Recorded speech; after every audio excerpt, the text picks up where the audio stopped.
I called a plumber in -3 degrees Celsius. He came, fixed the broken pipe, but after a while he left and said to me in a trembling voice, "If you hear 3 knocks from the basement at 3 o'clock in the morning, go down and check. But don't tell your son." At exactly 3 o'clock in the morning, I actually heard the knocks, and I decided to go down and investigate. What I found behind that wall exposed the truth about 512 days of lies. Welcome, thank you for being here. Before we begin, drop a comment. Where in the world are you watching from? And what would you have done with that message I read, everyone? Note, this is a work of fiction. All characters and events are invented for storytelling purposes only. Subscribe and stay until the end. My name is Edmund Harlow, and I am 71 years old. And I have spent the better part of 4 decades calculating the probability of disaster for other people, which is perhaps why I never once thought to calculate it for myself. The sound that woke me was not the kind you go back to sleep after. A crack from somewhere below, deep and deliberate like the house itself, had finally decided it had held on long enough. I lay still for a moment, the way you do when you are not yet sure if the sound was real or dreamed, and then I heard the water, a low persistent rush beneath the floorboards, and I understood. I was on my feet before I thought to put on shoes. The floor was cold through my socks, the kind of cold that moves upward, that finds your knees and your spine before you have even registered it consciously. The thermostat in the hallway read 31 degrees. Outside December was doing what December does in Salem, pressing down against the windows, indifferent and absolute. Inside, the pipes had finally answered it. I took the flashlight from the nightstand drawer and went down. The basement of 1887 Chestnut Street is original to the house field stone walls, a low ceiling, the smell of a century and a half of New England winters held in the mortar. I have always found it honest in the way old things are honest. It does not pretend to be anything other than what it is. That night, the flashlight beam caught water spreading slow and dark across the stone floor, moving outward from the far wall in no particular hurry. The way trouble moves when it has already decided it has nowhere better to be. I stood at the bottom of the stairs and watched it for a moment. The burst section was visible, a 2-inch copper line along the north wall split cleanly by the frieze dripping in a steady pulse. Repairable, a practical problem with a practical solution. I told myself that. I told myself that more than once. I went back upstairs and picked up my phone. 41 contacts. I had counted 41 contacts in that phone 18 months ago. I know because Maggie teased me about it, said I was the most popular recluse she had ever married. Now I counted 11, and I could not tell you when the others had gone. I stood in the kitchen in the dark and scrolled through the list twice, as though the names might reappear if I gave them a second chance. They did not.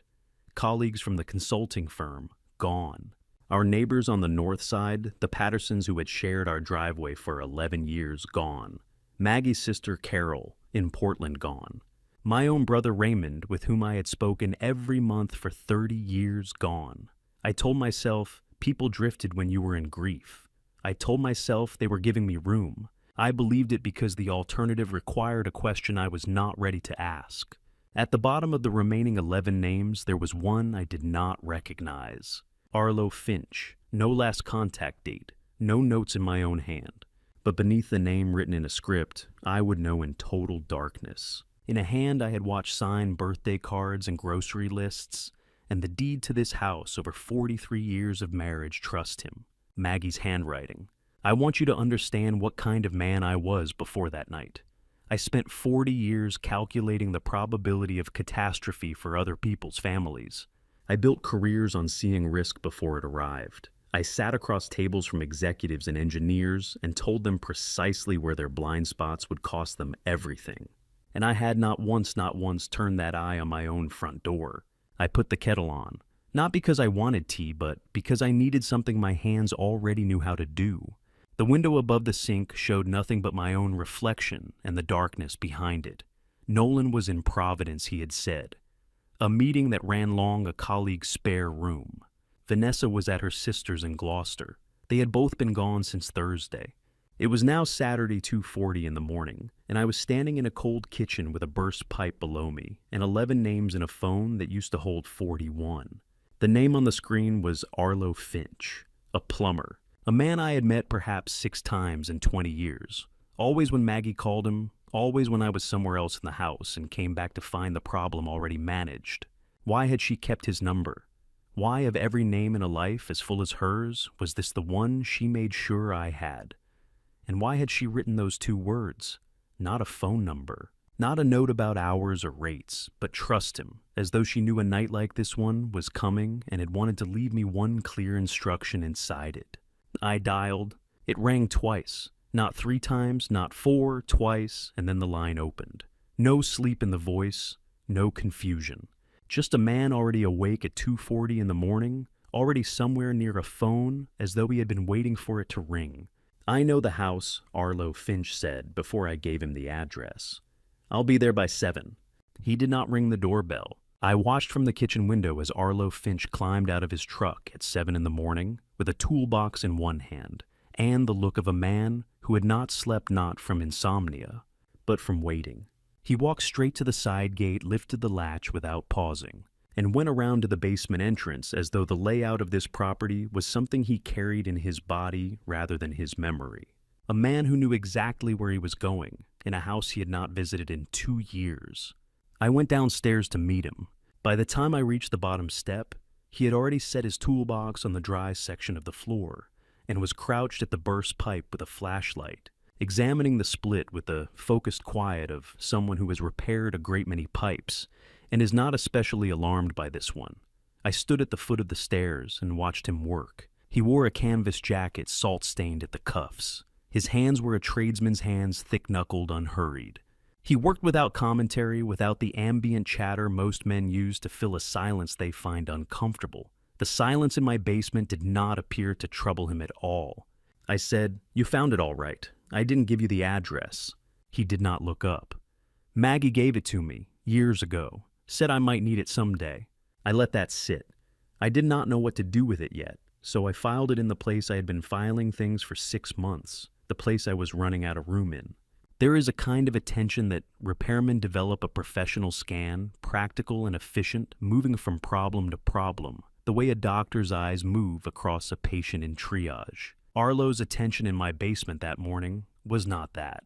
It was the attention of a man reading a room for evidence of something he had already half expected to find. His eyes went to the far field stone wall twice in the first 10 minutes. Not a glance, but a measured look, calibrated and still, before he had touched a single fitting.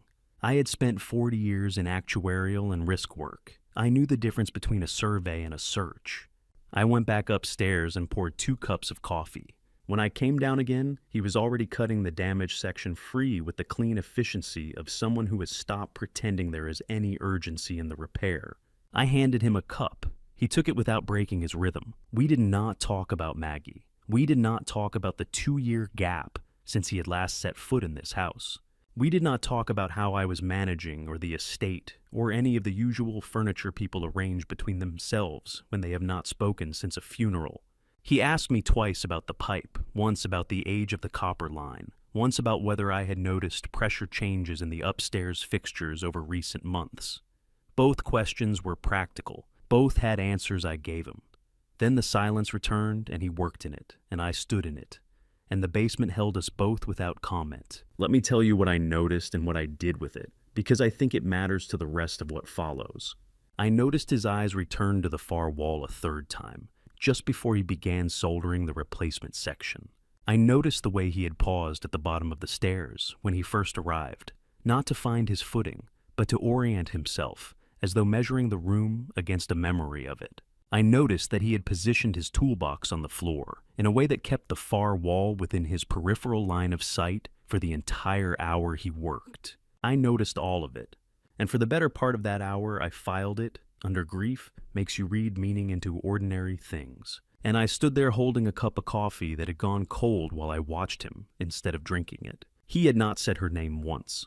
In an hour of working in Maggie's house using the tools she used to watch him use from the top of these very stairs, he had not once said her name. Not, "I was sorry to hear about Maggie." Not, "She was a good woman," as people say. Not even a sideways reference, nothing. As though speaking her name in this basement, in this room, was a choice he had made before he arrived and was not going to revisit. I thought about the annotation in my phone. Trust him. Not call him, not he's reliable, trust him. Written by a woman who used words the way a watchmaker uses tools, with the understanding that imprecision has consequences. Arlo finished the solder, let it cool, ran the line, pressure checked the joints in the right order. Then he straightened, set his wrench into the toolbox with the careful deliberateness of a man buying himself one final moment, and spoke without looking at me. Edmund, a pause just long enough to be intentional. How long has your son been living here with you? Not has he been around. Not how are things between you two. How long has he been living here? The duration to the settled weight of it. As though that number was the thing Arlo had come to know before he said anything else. He went completely still after he said it. The stillness of a man who has been carrying something for a long time and has just set it on the floor between you and is waiting to see what you do next. Something in the way he asked it made me understand that the pipe had never been the point. He did not sit. He crouched beside his toolbox the way a man crouches when he has decided to say something he has been carrying for a long time and needs the ground closer than usual. I told him, 14 months. My son had moved in 14 months ago, 3 weeks after the funeral, when I was in no condition to assess anything except whether I had remembered to eat. Arlo nodded once slowly as though the number confirmed something he had already worked out on his own. Then he began. He spoke quietly and without theater. He told me that during a pipe inspection in the autumn of 2022, a job my son had called him in for not me. My son had not once left his side. Every room, every junction, every 5 minutes of work, he had been present with the patient attentiveness of a man who was not interested in the plumbing. Arlo said he had not thought much of it at the time. Some homeowners were watchful, particular about their space. He had filed it and moved on. Then he got to the far wall. He had been checking the north line, the same copper line that failed 2 nights ago, when my son was pulled away briefly by a phone call. In that window of 4 or 5 minutes alone in the basement for the first time, Arlo heard something from behind the fieldstone. 3 knocks, slow, evenly spaced with the kind of interval that told him immediately it was not pipe settling or the house contracting in the cold. 3 knocks as though someone on the other side had heard him moving and was answering back. He came back upstairs. My son was finishing his call in the hallway. Arlo picked up his tools and said nothing. What stopped him from speaking was not cowardice, though I could tell he had decided long ago that it was. What stopped him was a single sentence my son had said. Before the call came and a casual mention slipped into conversation, the way a careful man slips a threat into ordinary language. He mentioned a school by name, a school where a child taught 2nd grade, said in a tone that required no elaboration, needed no follow-up, and left nothing to misinterpret. Arlo had a daughter. My son knew this. The mention lasted 4 seconds. Its effect lasted 14 months. I stood very still while he told me this. I am not certain I breathed through the whole of it. He told me the rest in the same quiet, unadorned voice. 6 weeks before Maggie died, she had come to see him alone. She had not told me she was going. She drove to his shop on a Tuesday afternoon, sat across from him at his workbench, and told him she could not prove what she believed, but that she was frightened. She used that word, frightened. Maggie, who had faced every difficulty of our 43 years together with a composure I had always mistaken for ease, rather than for hard-won discipline, had sat across from a man she trusted and told him she was frightened. I want to tell you, I reacted the way a man should react when he learns his wife spent her final weeks trying to save his life. I want to tell you something clean-arrived grief or fury or love with a clear name. What arrived instead, standing in that basement while the boiler cut out and the cold settled back in around us, was shame. She had known. She had been frightened. She had driven to Arlo Finch because she had no one else she trusted in a city where the names had been slowly disappearing from my phone. And I had held her hand through those final weeks and told her she was imagining things. Arlo had made her a promise. If anything happened, find Edmund. Don't let him reach the end without knowing the truth. Wait for the right moment, not too early. Not when there was still room to course correct, but when there was something real to find. He had been waiting 14 months. He had come today because a burst pipe gave him a reason my son could not question. Then he gave me my instruction. He rose from his crouch and picked up his toolbox. He looked at me for the first time since he began speaking, a direct, steady look, the look of a man transferring something from his keeping to mine. He said, "If you hear 3 knocks from this basement at 3 in the morning, go check. But don't tell your son." 5 words. Don't tell your son. Said without drama, without elaboration, the way a doctor delivers an irreversible finding not to wound you, but because the alternative is to leave you unequipped. Those 5 words rearranged every assumption I had been operating on for 14 months. They meant that the man sleeping 20 feet above my head was not the person I should bring this to. They meant that whatever was happening in this house had been happening with my son at the center of it, and that Arlo had known this long enough to build a protocol around it. I heard his boots on the stairs. I heard the side gate close. I heard his truck turn over and pull away down Chestnut Street until the December air swallowed the sound entirely. Then there was nothing but the basement and the wall and me. I walked to it slowly, not cautiously, but with the measured pace of a man who has made a decision and is simply covering the distance between himself and it. The fieldstone was rough and cold and absolute under my palm. I stood with my hand pressed flat against the newer section, and I counted my heartbeats the way I used to count variables in a risk model, not for comfort, but because counting was the only thing my mind knew how to do with its full attention when everything else had stopped making sense. I did not knock. I stood there for a long time, my hand on the wall, the house silent above me, and I let the shape of what I now knew settle into the space where 14 months of grief had been living. It did not fill it cleanly. Nothing that size ever does. The hardest thing about learning that your life has been a managed fiction is that the kitchen still looks the same. The same coffee maker, the same 4 chairs around the same table, the same window over the same frozen backyard.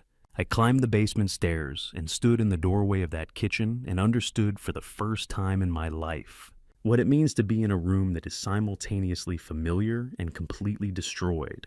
I sat down. I did not know what else to do with myself, so I sat down. The coffee from the morning was still on the counter, cold in the pot. I poured a cup I did not drink and held it in both hands because my hands needed something to do, while the rest of me began the work of reassessment. 40 years of risk analysis. 40 years of looking at data and finding the shape inside it. I turned that instrument on the past 6 months, and I let it run. The neighbors to the north, the Pattersons, they had stopped coming by in early February. Tom Patterson had knocked on the door twice in January after the funeral, the way a good neighbor does, and then stopped. I had told myself he was giving me space. Now I asked myself a different question. When did Nolan move? In late January. 2 weeks before Tom Patterson's visits ended. I had not connected those 2 data points because there was no reason to. There is never a reason to until there is. I want you to understand what it feels like to be a careful man who has been careless about the one thing that mattered. It is not dramatic. It does not arrive like a wave. It arrives the way a diagnosis arrives quietly in a room you thought was safe, in language that reorganizes everything you believed about the past year without changing a single fact. The facts stay exactly where they were. It is only your interpretation of them that falls apart, and the fall is very quiet, and there is no one in the room to hear it. I began to work through the list in my head. Not the phone contacts I had already seen what had happened there, but the faces. The people who used to be in my weeks and then were not. My colleague Bernard Chisholm, who had called every month for 20 years to argue about retirement projections, had stopped in March. His last call had gone to voicemail. I searched my memory when I was at a doctor's appointment Nolan had scheduled. I had meant to call Bernard back. I never had. I had told myself I would do it when I felt more like myself. I had told myself that for 9 months. When did I last speak to my sister? October, I thought, and then I pressed harder, because thinking is not the same as knowing. She had called, and I had let it go to voicemail because Nolan said I seemed tired and should rest. I called her back the next day. She did not answer. I tried twice more over the following week. I told myself she was busy. Margaret Harlow's sister, who had called her every Sunday for 40 years, who had called me every month after Maggie died, just to make certain I was eating. When was the last time that woman was too busy to return 2 calls? When did that ever happen? Before Nolan moved. His suitcases into the guest room on the 23rd of January, I got up from the table and found a notebook in the drawer by the phone, the kind Maggie used for grocery lists. Spiral bound the paper slightly rough. I sat back down and I began to write. I wrote every name I could remember, the approximate month the contact had gone quiet, the explanation I had accepted at the time. I wrote in the small, precise hand I use for work documents because this was a work document now. This was the only kind of work I knew how to do. I wrote for a long time. 23 names. That was how many I had before midnight, and I stopped only because I had reached the edge of what I could recall with confidence, not because the list was finished. 23 people who had been woven into my life and were no longer in my phone or my weeks, each one with a clean, reasonable explanation, each disappearance falling inside a window that began in late January and ended in August. I am a man who has spent 40 years calculating the probability of unlikely events. I understand what a cluster means. I understand what a pattern with a non-random shape means. 23 is not coincidence. 23 is not grief, and it is not drift, and it is not people giving a widower room. 23 is a campaign. Someone had been building a wall around me, one removed contact at a time, and I had stood inside it and called it loneliness. The medication bottles were by the sink as they always were. I looked at them the way I had been looking at ordinary objects all day with the new eyes that Arlo's words had given me. Eyes that could no longer see anything in this house as simply what it appeared to be. Small brown plastic bottles. My name on the labels. Prescribed by a doctor I had met once referred by Nolan 6 months ago. I left them where they were. I sat back down at the table with the notebook and the 23 names, and I did not move for a long time. The refrigerator hummed. The floorboards settled in the cold. The clock on the wall moved in its usual direction. At 2:47 in the morning, I looked up and realized I had been counting down without knowing it. The hour was almost here. Something below me had been waiting for it. Now so was I. They came at exactly 3, not 2:59, not 3:01. 3 knocks at 3 o'clock, as though whatever was down there had been keeping time. I felt them before I heard them, a vibration that moved up through the chair legs and into my thighs, through the table and into my forearms where they rested on the notebook. The sound followed a half-second behind, deep and deliberate, rising through the kitchen floor itself. Not from the direction of the basement stairs. Not from the far wall where I had already looked. From directly below me, through the structure of the house, through the beams and joists that had been carrying my weight every morning for 23 years. Whatever was down there was not simply behind a wall. It had been beneath this table, beneath this chair, beneath every cup of coffee I had drunk in this kitchen, since Nolan moved his suitcases in and told me I needed to rest. I moved without deciding to move. Coat from the hook, flashlight from the drawer, bare feet because shoes take time, and time was the one thing I did not have. The stairs to the basement are 14 steps. I know this because I counted them going down in the dark, pressing each foot to the outer edge of each tread where the wood does not flex, keeping my weight distributed the way you keep weight distributed when you need to be absolutely silent past a closed door at 3 in the morning. Nolan's bedroom door was shut, no light beneath it. I passed it and did not breathe. I have spent my life working with probability. The chance that a section of a 137-year-old fieldstone wall would show newer mortar, less accumulated dust and stone, laid at a fractionally different angle by coincidence, by old settlement. By a repair no one thought to mention in 23 years of owning this house, I could calculate that probability precisely. I did not need to. The flashlight found it immediately a rectangle of fieldstone, roughly 6 feet by 4, where the mortar was the gray of something installed in the last decade rather than the cream yellow of the original construction. Less dust on the face of it, the shadow of the joints sitting differently. Not a natural variation. A decision someone made about this wall and did not tell me about. I turned off the flashlight. In the absolute dark, I pressed both palms flat against the newer section and held still. I was looking for vibration. What I found instead was warmth faint, barely there. The kind of warmth that means something on the other side is generating heat. And then when I pressed my ear to the stone and stopped breathing entirely, I heard it. Slow, shallow, patient. The unmistakable rhythm of a person breathing in a small space who has learned to breathe quietly. I knocked 3 times on the wall of my own basement at 3 in the morning. Let me say that plainly because I think the plainness of it matters. A 71-year-old man, barefoot in his coat, standing in the dark, pressing his knuckles against fieldstone because a plumber told him to, and his dead wife said to trust that plumber. 3 knocks, deliberate, evenly spaced, the same rhythm Arlo had described hearing 2 years ago. Then the wall knocked back, 3 knocks harder than mine, more urgent. The knocks of someone who had heard my 3 and understood immediately what they meant, that on this side of the stone there was finally a person who knew to listen.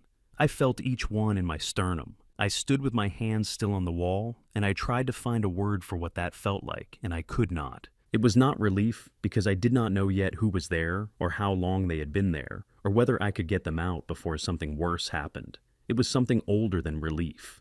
The recognition, cellular and absolute, that something alive had been waiting in the dark for someone to hear it, and after however long I did not yet know I had.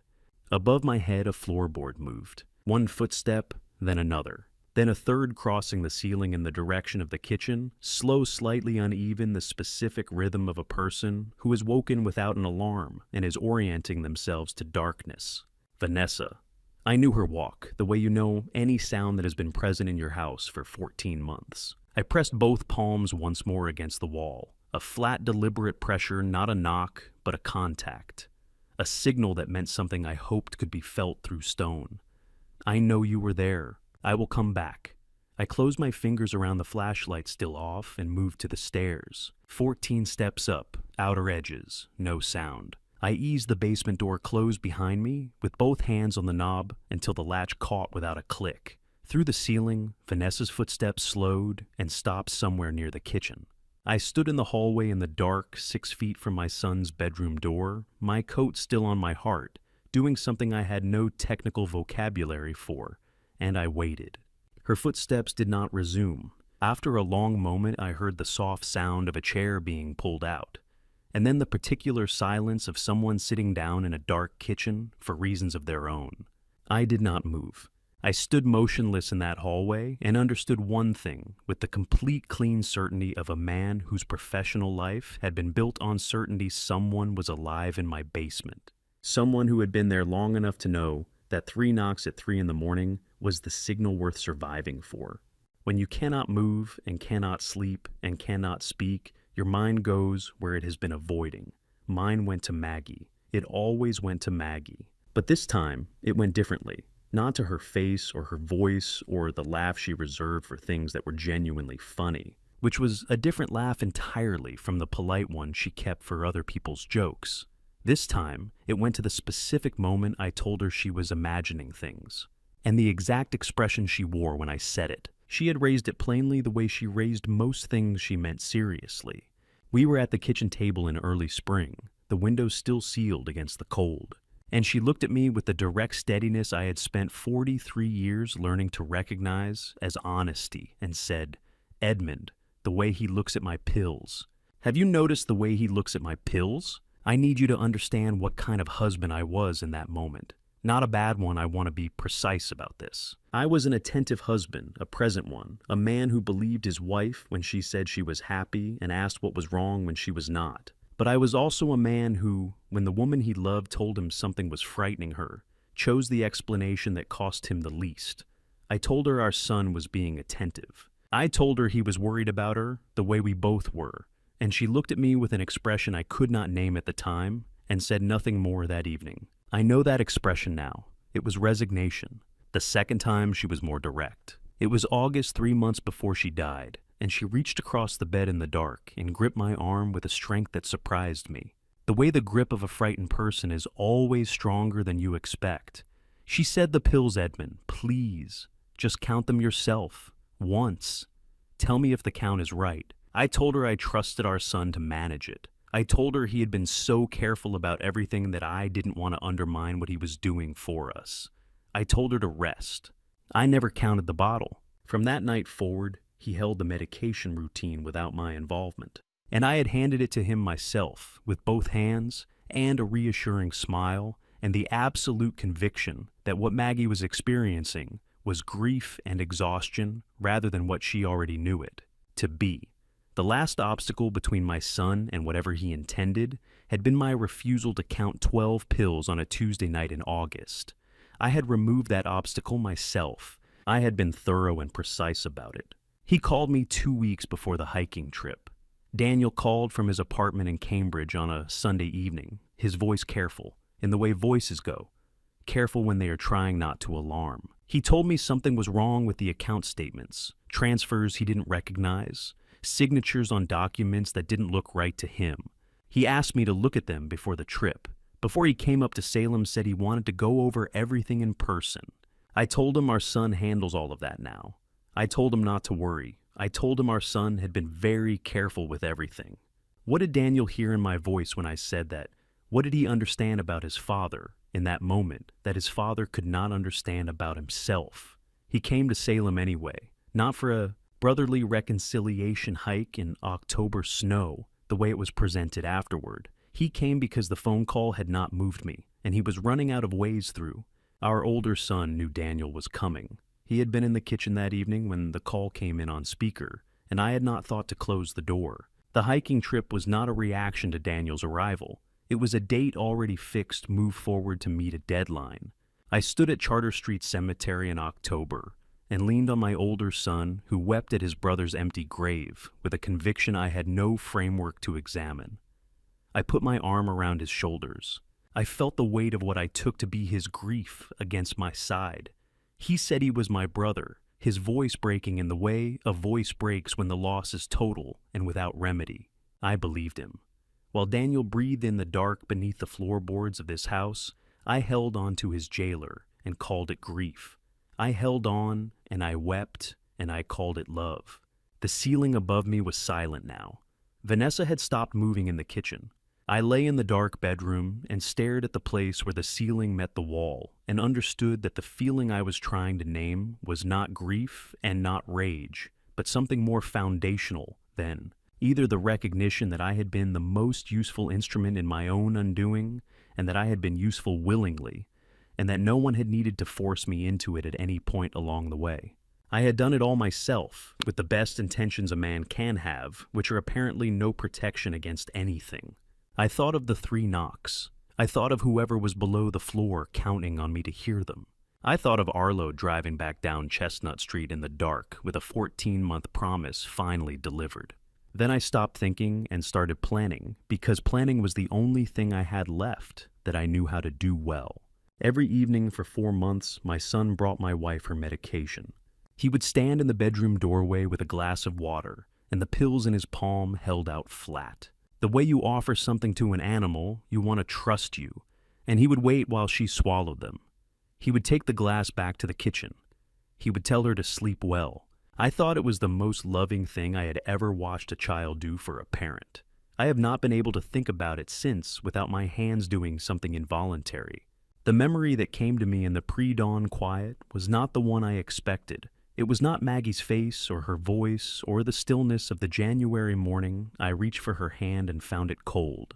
It was my son's posture in the doorway. The practiced patience of a man who had learned to perform care so completely that the performance had become indistinguishable from the thing itself. He picked up her prescription every month, said the pharmacy was on his way, said it saved me the trip. How many times did I thank him for that? How many times did I stand in the kitchen and think, what a good son? How hard this has been on him, too. The pills traveled from the pharmacy counter to his hands to the bottle on Maggie's nightstand, and I never once touched them in between. Not once did I open the bottle and count what was inside. Not once did I hold one up to the light and ask, is this the right dosage? Is this what the doctor prescribed? I trusted the man who brought them. I trusted him with the blind completeness of a father who raised his son to be trustworthy and then used his own work against himself.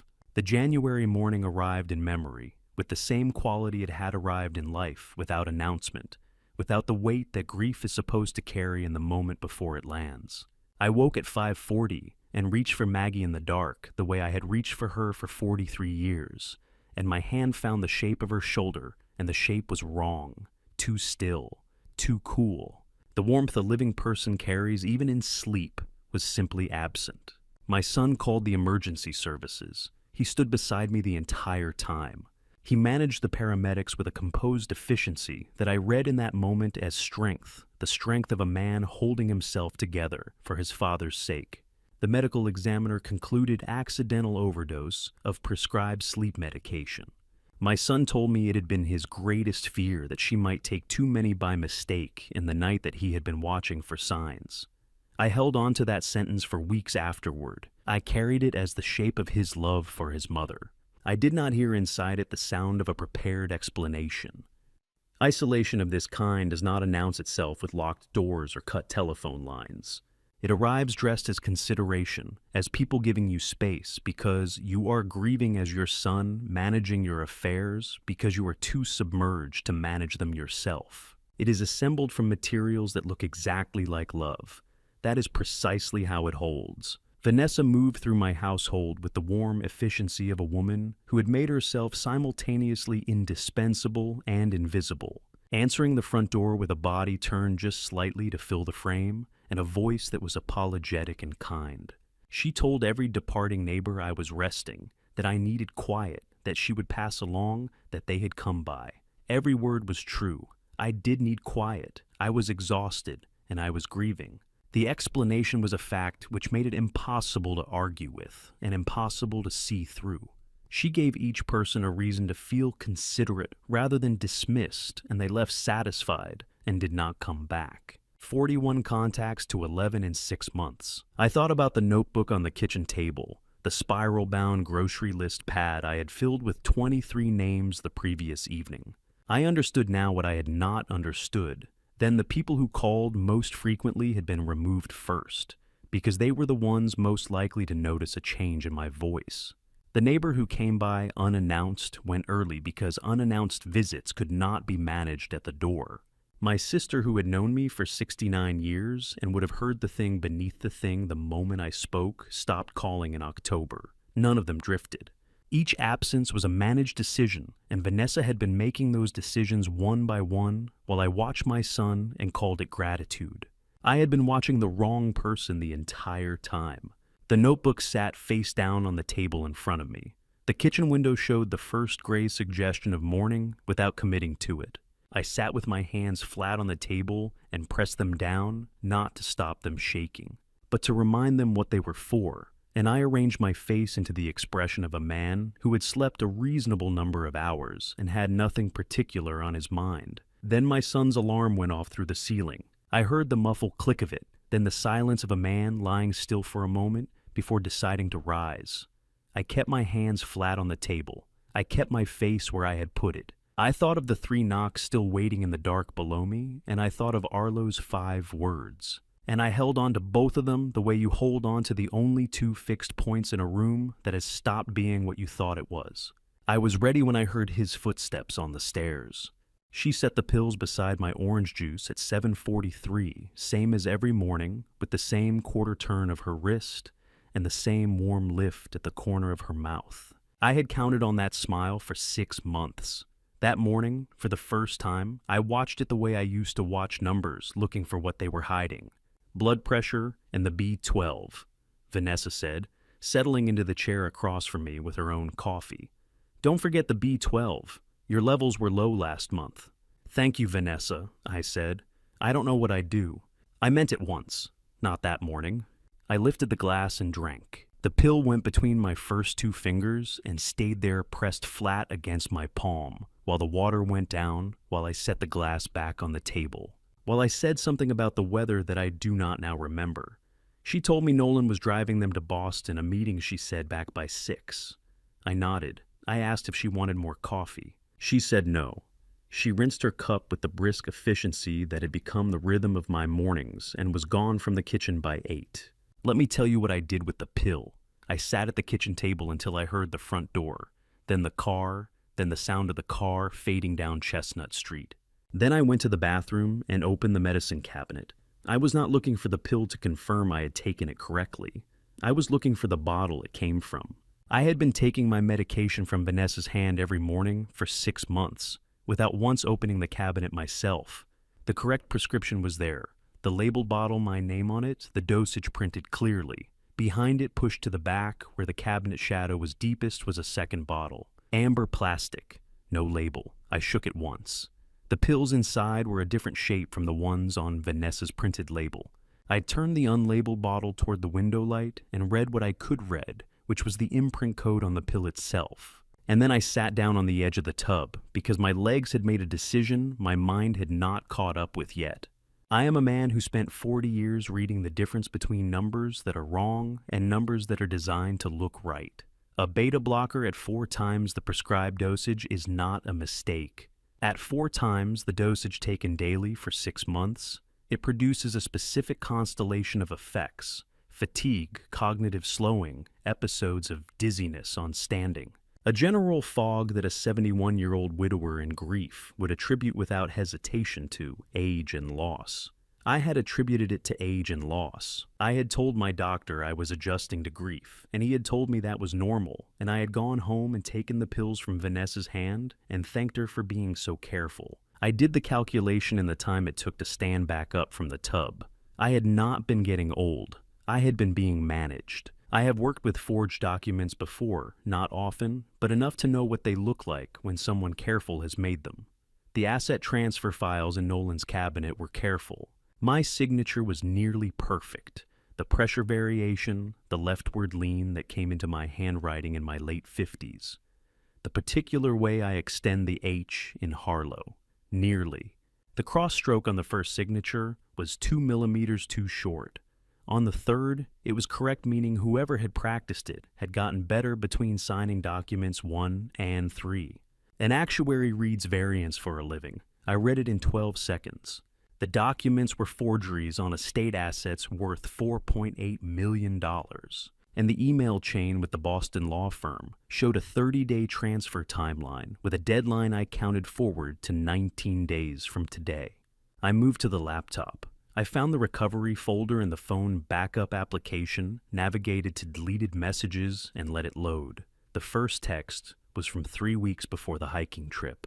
The second was from 2 weeks before, both from Daniel's number, both showing delivered status, both showing read receipts on a date when I had not touched my phone. Dad, I've been trying to reach you. Can we talk before the trip? I need to show you something. Dad, something's wrong with the numbers. Transfers I don't recognize. Please call me. It's important. He had tried to warn me twice. Someone had made sure I never saw either message. And then below the texts, the call log. There were 3 calls from my phone to Daniel's number in the 2 weeks before the hiking trip. 3 calls I did not make. Someone had picked up my phone in an afternoon when I was resting, when Nolan was present in the house, and dialed my son, and spoken in whatever voice was required to keep him calm and on schedule. Daniel heard his father's number appear on his screen.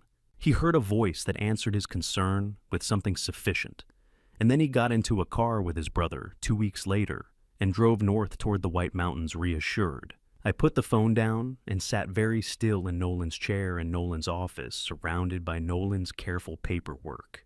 2 deleted texts, 3 calls I never made, 1 bottle with no label, and a transfer timeline expiring in 19 days. A car turned onto Chestnut Street.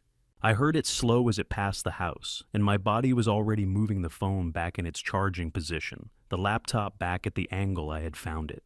The filing drawer eased shut because Nolan had said Boston, but he had not said how long. I put everything back. Every document at its original angle, every drawer pushed to the same resistance point. The phone screen cleared, the chair returned to where I had found it. Then I walked to the kitchen and stood at the window with both hands on the counter, letting my pulse do what it needed to do, and saw that Vanessa was already in the backyard, already on her phone, and already someone I had never met before. Her posture was the first thing. The woman who managed my household moved through it with a particular softness, rounded shoulders, a slight forward lean toward whatever she was carrying, the physical grammar of a caretaker. The woman standing in the snow had no softness in her at all. Her shoulders were square, her chin level, her weight distributed evenly on both feet, the way a person stands when they are at work and not performing care. She was not facing the house. She had gone to the far end of the yard, where the hedgerow blocked the neighbor's sightline, and she was speaking in a voice too low to carry through glass. I opened the window 1 inch. The cold came in immediately, and with it, her voice stripped of everything I recognized. Flat and efficient and businesslike in the way that people are businesslike when they are not being observed by anyone whose opinion they require. She mentioned a property in Marblehead, 3 bedrooms, water view, said she had already looked at it twice. 2 more months tops. That was what she said next. He takes whatever we give him every morning like a good boy. 2 more months. I want you to hold that number for a moment. Not eventually, not when the time is right. 2 months, a number, a deadline. A woman standing in the snow in my own backyard, describing the life she intended to purchase with whatever remained of me after 60 more days of pills from her hand. She had a property already picked. She had a water view already chosen. She had a timeline already counted. I closed the window and stood at the kitchen counter and did not move for a long time. Before I show you what I found next, if you are still with me in this story, comment 1 word for what you felt when you heard that number. 2 months. I want to know how it landed. A note: the scene that follows contains recreated details to convey what this discovery felt like from the inside. What I hope stays with you is not the detail, but the weight of it. I went to the garage in the afternoon on the pretense of finding a hammer. It was a real pretense. I did need the hammer, and I needed the flashlight, and I needed a reason to be in there that would hold up under a casual question. The garage was cold and dim and smelled the way garages in December smell: motor oil, old concrete, the faint plastic tang of things stored in bags for longer than intended. I have examined a great many documents in my career that were designed to obscure the truth. Mortality tables built on skewed assumptions, projections that concealed variance in their rounding. I always looked for the one detail that was too clean, the number too round the line too straight, the outcome that assumed away the outliers. A rope cut by weather and friction is never clean. Friction produces fraying, uneven, graduated the fibers, giving way at different rates under different loads. What I found behind the water heater, inside a black plastic bag that had no business being in my garage and was placed there with the deliberate concealment of something never intended to be found, was not frayed. The end of Daniel's climbing rope was cut with a single blade stroke so clean and straight and precise that the compressed fibers at the edge still held their original twist. One stroke, something sharp, someone still. I recognized the rope itself. This was Daniel's equipment from the White Mountain trip, the gear that had traveled north with him in October, that should have failed at altitude in a blizzard. In a place where failure leaves nothing to examine, it had not failed. Daniel had not been lost in a storm. He had been sent into it. The distinction between those 2 sentences is the distance between a tragedy and a crime, and I had spent 14 months on the wrong side of it. I turned the rope over in my hands and found still attached to the nylon loop at the undamaged end the manufacturer's tag. The tag had a sticker on the back, small adhesive, the kind that outdoor supply stores use for inventory, a purchase date, and a store code. I knew the store. It was on Darby Street, 8 minutes from this house. The purchase date was 3 months before the hiking trip. Nolan had bought this rope. He had bought it as a gift. I remembered now the specific evening Daniel arrived with the new gear in a paper bag and said Nolan had wanted to contribute to the trip, had wanted to do something brotherly, had seemed genuinely happy about it. Daniel had thanked him. I had thanked him. I had thought what a good thing that they were finding their way back to each other. The murder weapon had been purchased as a gift. The preparation for my son's death had been performed as an act of generosity. Wrapped in a paper bag and handed over with a smile I would never be able to recall now without my hands doing what they were doing on the garage floor. I sat on the cold concrete with the rope across my knees and understood that I had stopped gathering evidence some time ago. I was sitting inside a crime scene that had been hiding in my house for 14 months. I needed to make one phone call, and I needed to make it before Nolan came home. I made my decision on a cold concrete floor with a cut rope in my lap. Not the rope that made me decide. The decision had been accumulating for 3 days, building the way ice builds quietly in layers until it holds the weight of everything placed on top of it. What the rope gave me was not the will. It gave me the calendar. 4 days. I needed 4 days to do this without alerting the man sleeping in my guest room, and I needed to make one call before he came home from Boston. I dialed Arlo's number with the water heater running beside me and my back against the garage wall. He answered on the first ring. I spoke in a voice barely above a whisper and told him what I had found. The documents, the deleted texts, the 3 calls I never made the unlabeled bottle, and the rope across my knees with the purchase date tag still attached from a Darby Street store 3 months before Daniel's hiking trip. I told him about the knocks at 3 in the morning and what answered back. I asked for 4 days. I told him when I sent the word pipe he should come, and he should bring whoever needed to come. Arlo was quiet for a moment, and then he said, "I already called her 2 days ago.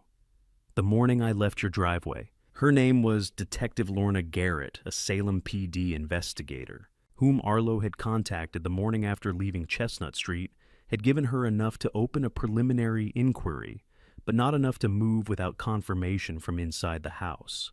I had been alone for 3 days, and had not been alone for a single hour of it. The investigation had been open since before I found the rope. The power in this situation had been shifting longer than I understood, and in a direction I had not calculated. I want to tell you what those 4 days were like, because I think the people who have never had to perform love for someone who was taking everything from them deserve to understand what it actually costs. It is not dramatic. There is no moment where your face nearly breaks and they almost see through you. It is smaller than that, and worse than that. It is passing the salt. It is asking if they want more coffee. It is laughing at precisely the right moment during the evening news, and then lying in the dark 2 hours later, listening to them breathe through the wall. It is thanking the woman who gives you your pills every morning with a warmth that costs you something each time, and giving her nothing back that she can use. Every morning, the pill went into my palm and then into the bathroom drain while I ran the tap. Every evening I sat at the table and ate whatever Vanessa had made and said it was good, because it was always good, and she always made sure it was good, because that was part of what she was performing as well. 2 people performing warmth at each other across a kitchen table. One of us knew it. I have thought since about whether she knew it too. I believe she did. I believe she sat across from me every evening and found it easy, and that the easiness of it was its own kind of information about what kind of person she was. Every night at 3 in the morning, I went to the basement and knocked 3 times and received 3 knocks back. I thought of those knocks the way an actuary thinks of a confirmed data point in an uncertain model, not reassuring exactly, but stabilizing. Orientation in a situation with too many unknowns. Someone was behind that wall, and they were still counting. Every 3 knocks back told me still running, still here, still worth the 4 days I was asking for. I moved back up the stairs each time with something that was not quite hope, but was close enough to serve the same function. On the 3rd night, the knocks changed. 4 knocks, not 3-4, delivered in the same deliberate rhythm, but with an extra beat that I felt in my sternum before I heard it. I knocked 3 back. 4 came again, then 3 from me, then 4, then 3, then 4. We knocked at each other through a foot of field stone at 3 in the morning, trading a message neither of us had the vocabulary for yet. I stood in the dark with my hand flat on the wall, and understood only that whoever was behind it was trying to tell me something had shifted urgency or deterioration, or simply the unbearable pressure of running out of time, and that I had 1 night left in my 4-day window, and it was now moving faster than I had calculated. On the 4th morning, Nolan came down the stairs at 8 and sat at the kitchen table and told me he and Vanessa were going to Boston. Shopping, he said. Some things Vanessa wanted to look at. Back by 6. Shopping. I looked at the man who had killed my wife and imprisoned my son and planned to manage my death in 60-day increments, and I said, "Of course, take your time." I held my coffee with both hands to keep them still. Vanessa smiled at me from the counter where she was rinsing her cup, the practice smile, unchanged across 4 days, and I smiled back with the specific warmth I had been spending carefully all week, making sure not to change the denomination. Nolan picked up his keys. Vanessa followed him to the door. I sat at the table and listened to the car start, listened to it, reverse, listened to it, move down Chestnut Street and grow quiet and quieter, and then stop entirely. The moment I could no longer hear the engine, I was already moving. I had staged the hammer and flashlight on the kitchen counter 2 days before. I had measured the walk from the kitchen to the basement stairs and back 17 times in my head. The The moment Nolan's car turned off Chestnut Street, I did not hesitate, did not think, did not feel. I simply moved because I had already done everything else. The hammer went into my right hand. The flashlight went under my left arm. I was at the basement door in 11 seconds. The far wall looked the same, under the flashlight, as it had on every other night I had come down here. Fieldstone, old mortar, the newer section I had already identified in Task 2. 2 sitting in the beam, with its slightly different coloring and slightly less dust. But I was not looking for what I already knew. I was looking for the frame. I moved the beam along the edges of the newer section, slowly, the way you read a document you have already read, looking for what you missed the first time. I found it at the upper left corner, a paint seam raised by a fraction of a millimeter. The kind of raised seam you get when paint is applied over a gap rather than a flush surface. I ran my finger along it, and it held the way a door frame holds, not the way stone holds. I moved the beam to the right edge and found the same seam, then the bottom, then back to the left. A rectangle roughly 6 feet high and 3 wide. A door, concealed not by craftsmanship, but by patience and paint, and the assumption that no one would ever look. The noise was the problem I had not fully solved. A hammer against a lock mechanism in a fieldstone basement at 10 in the morning, I had no way to know how far it carried through the walls of an 1887 house on a quiet December street. I made a decision, 11 minutes maximum. If the lock did not give in 11 minutes, I would stop, replace what I could, and find another approach. I gave myself 11 minutes, and I hit the lock with everything I had, because I had already paid the price of hesitation, and I was not paying it again. I worked the pry tool along the seam near the latch point, and drove the hammer against it in controlled, deliberate strokes. Not the frantic hammering of panic, but the measured percussion of a man who has done the calculation and knows exactly how much force the problem requires. Each strike bounced off the fieldstone walls and came back to me. I counted them under my breath. The house above me was empty and silent. I told myself this each time the noise seemed too large. Let me tell you what I was thinking while I worked. Not strategy I had done the strategy. Not fear I had made my peace with the fear 4 days ago on a garage floor with a cut rope across my knees. What I was thinking about was Maggie. Specifically, I was thinking about the last time she asked me to be careful, not the dramatic final version, but the quieter one. 3 months earlier, standing at the kitchen sink. Not even looking at me saying it, the way you say something you have said so many times, it has become reflex. Be careful, Edmund. And me saying, of course, already thinking about something else. This hammer, this lock, this cold, this deliberate noise in my own basement. This was what careful looked like when it arrived 14 months too late and had to work twice as hard to mean anything. The lock began to give at the 9-minute mark. I felt it before I heard it. A slight give in the resistance, the pry tool, finding a millimeter of purchase it had not found before. I switched from percussion to sustained lever pressure, both hands on the tool, my weight behind it, and worked the gap open by increments so small I could not see them, but could feel them in my palms. At 11 minutes and 40 seconds over my limit, a variance I had already accepted, the latch mechanism released. I stepped back and raised the flashlight to the interior edge of the door frame, examining the side that had been facing inward, the side that would have been visible from inside the room. And I stopped for a count of 3. The marks were scratched into the paint with something small, a coin I thought, or a fingernail worn to the point of hardness. Tally marks.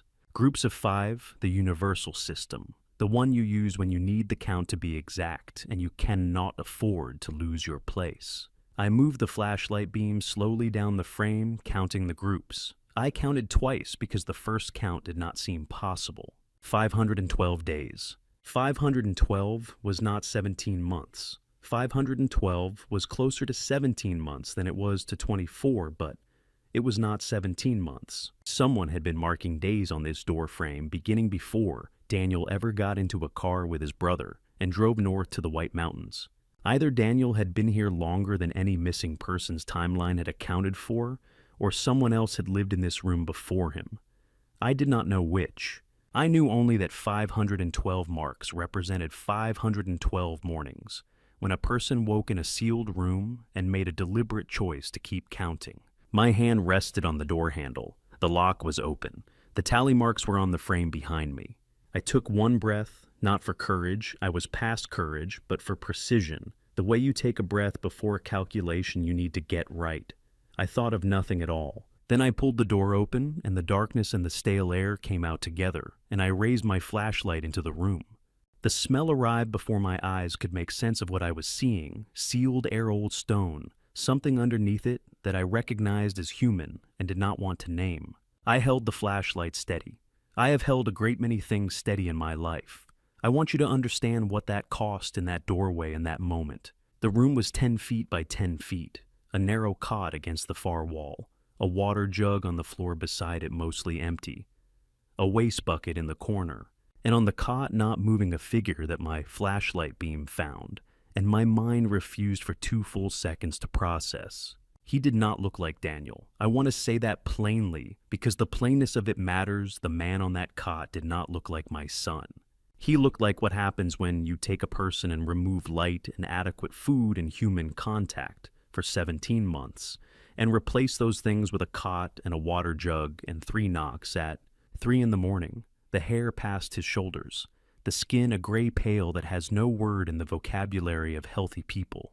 Clothes hanging 3 sizes too large on a frame that I could see the shape of through the fabric, not the shape of a man, but the shape of what remains when a man has been reduced to his minimum. I knew it was Daniel because he knew it was me. That was the only way either of us could be certain. I crossed the room and knelt beside the cot. I said his name. One word, barely a whisper, my voice doing something involuntary that I did not try to correct. Daniel. His eyes opened. Slowly, the slow opening of eyes that have spent 17 months in a space with no natural light and have lost the habit of adjusting quickly. They were clouded at first, then sharpening, then finding my face with a sudden desperate focus that I felt in my sternum like a struck chord. Dad. 2 syllables cracked down the middle, barely sound. And then after a long moment of searching my face with an intensity I will carry for the rest of my life, "You're real." "I'm real," I said. "I'm here." My hand found his arm, and the shock of it, how close the bone was to the surface. How little was there ran through me like cold water, and I held on because letting go was not something I was willing to do. "I'm sorry it took me this long. I am so sorry." He was quiet for a moment. Then, "Is she okay? Is Mum okay?" I had known this question was coming, and I had not found a way to prepare for it. There is no preparation for telling your son in a sealed room in your own basement that his mother died 11 months ago while he was 12 feet below the kitchen where she used to make Sunday breakfast. I told him in the fewest words that were still honest. I watched his face receive it. I held his arm through the receiving of it and did not look away, because that was the only thing I could still give him at that moment, the refusal to look away. He said he heard my footsteps every day.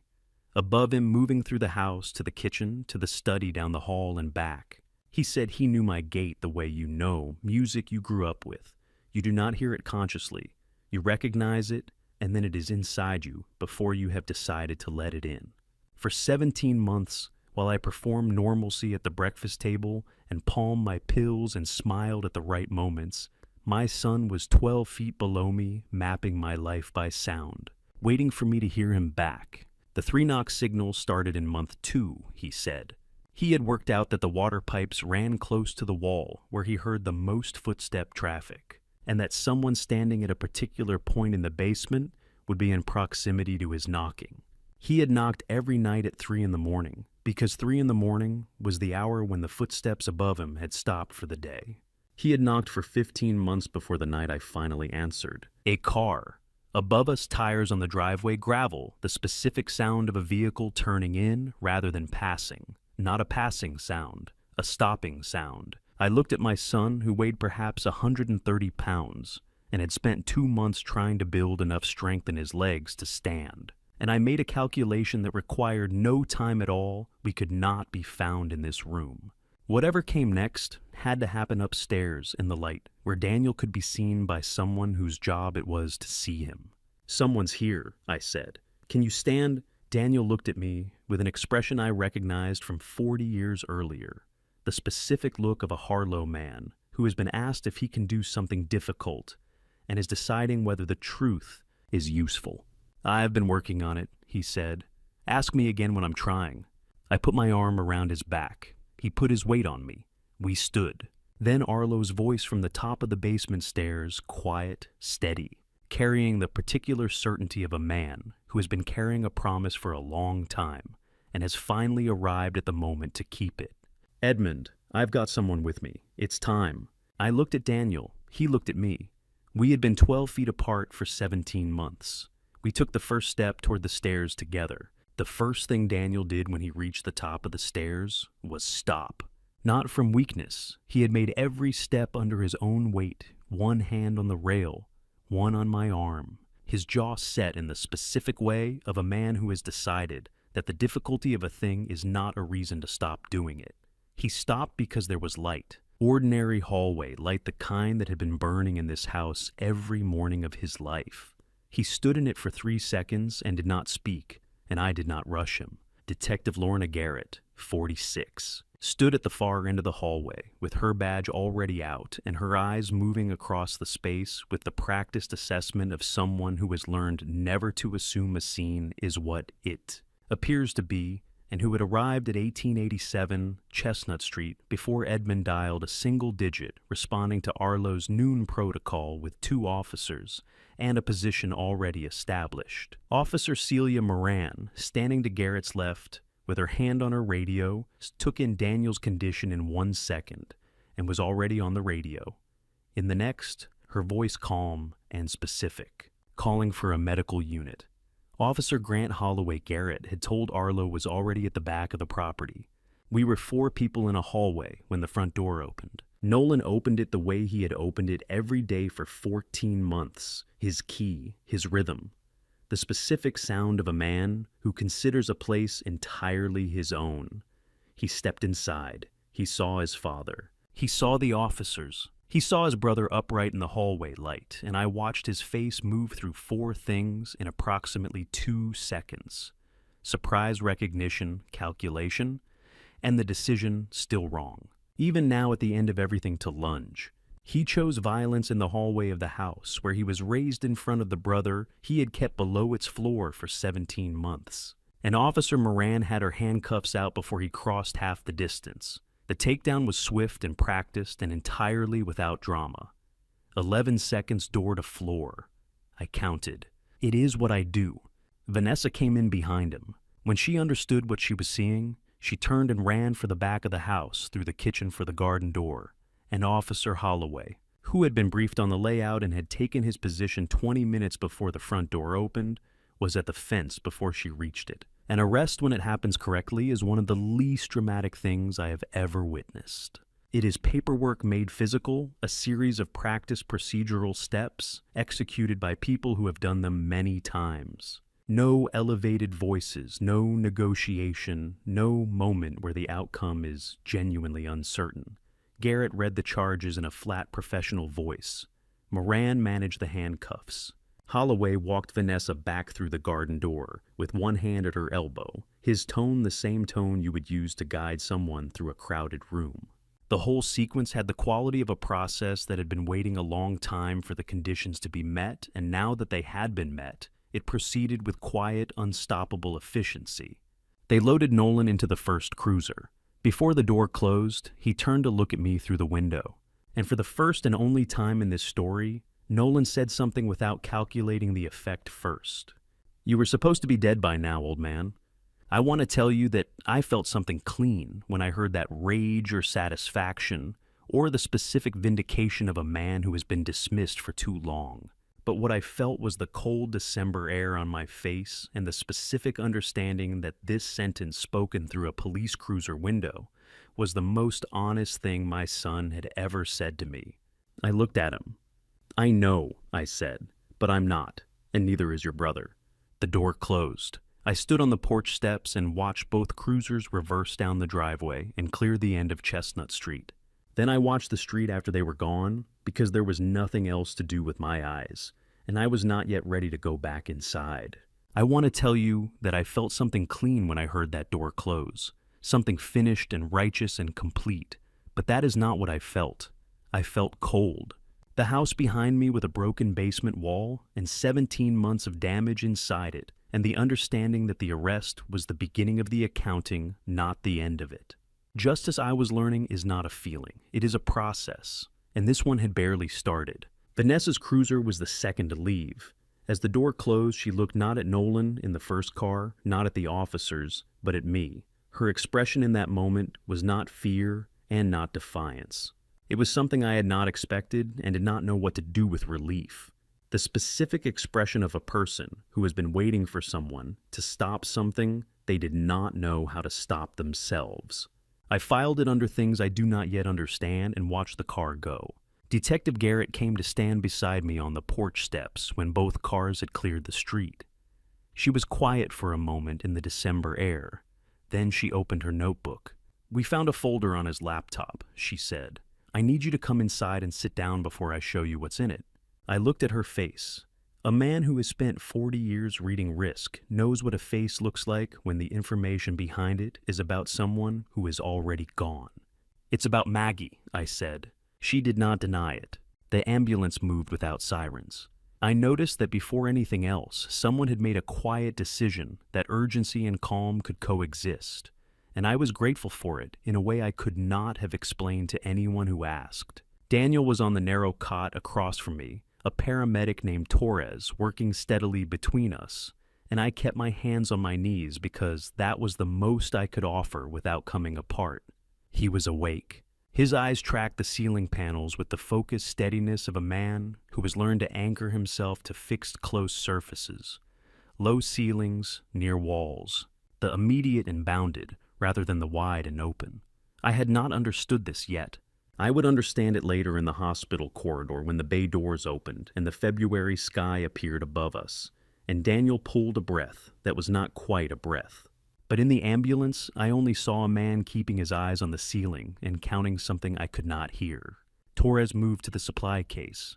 Daniel turned his head toward the window, toward the passing buildings, not toward me, and asked his question quietly as though addressing it to the glass rather than to his father. "Is she gone?" I told him yes. I did not decorate it or soften the edges or offer anything around it because there was nothing around it worth offering. He nodded once, a single slow movement that closed something in his face, and looked back at the ceiling and resumed whatever count he had been keeping. I understood. There are griefs that require privacy even from the people who share them. I gave him his. Dr. Phoebe Stanton met us at intake. She was composed and direct in the way of someone who has learned that composure is the first thing a patient in crisis needs from a stranger. She introduced herself to Daniel, not to me, which was the right instinct. She said, "Mr. Harlow, you are at Massachusetts General. You are safe here, and nothing happens to your body today without your consent." Daniel blinked at her slowly. It was, I think, the first time in 17 months that anyone had offered him a sentence built around his own authority over himself.